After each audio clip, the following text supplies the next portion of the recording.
Welcome to another Imonoblab. This one's gonna be kind of nerdy. I'm gonna talk about some studio stuff. I run my own studio here in my house, and I've been doing it for well over 10 years, tracking bands and recording and doing my own stuff. But yeah, this is gonna be a nerdy kind of post, so tune off now if you're not into the whole recording side of the music. So I'm just gonna take you through my shit right now. Here is my spaceship. First off, like to let you know, everything gets mixed onto tape. No, just kidding. I guess we'll start with the computer here. I'm running a Mac Pro Tower 3.33 gigawatts. It's a hex core, 24 gigs of RAM. It's a 2010 model, but you just keep upgrading it. Got some glyph drives there. Got a backup just in case. Yeah, no. And yeah, I run all Pro Tools HD. I've been using that forever.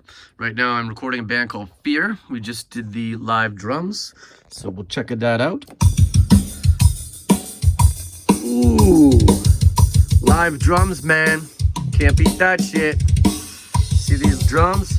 So I track these drums just over here in this space here, which is cool. It's a tight little space. I take down all these guitars.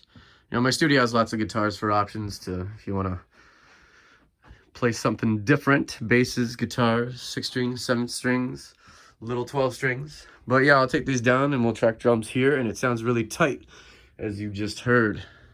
Wins me all these records, gold records. They're not gold records. Anyways, so guitars, we'll track a lot through the Kemper. I do track real amps, but this Kemper is super handy. Also have this handy dandy Sans amp. But for the real guitars, I'll put the cabs in this little closet here. Works really well. But yeah, let's talk about some preamps. I got the Vintech audio preamp. I've been using this forever, man. It's wicked, just a single channel preamp.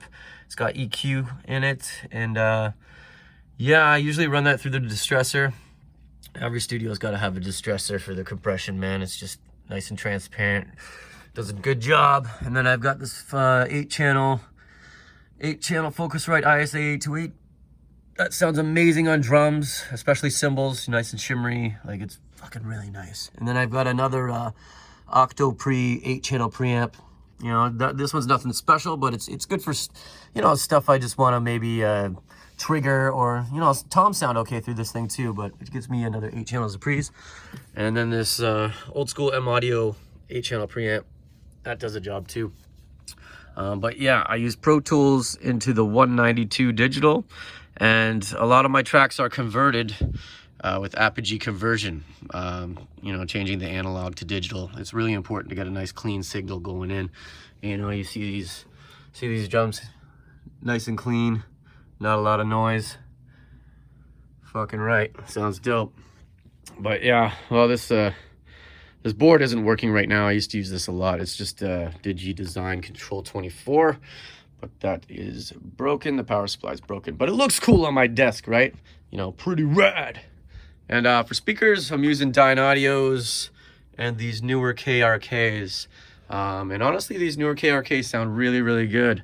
You know, I was surprised. So, yeah. And then over here, I've got Mr. Vocal Mic. I've been using this for a lot of years, just condenser mic. It's a Rode NTK.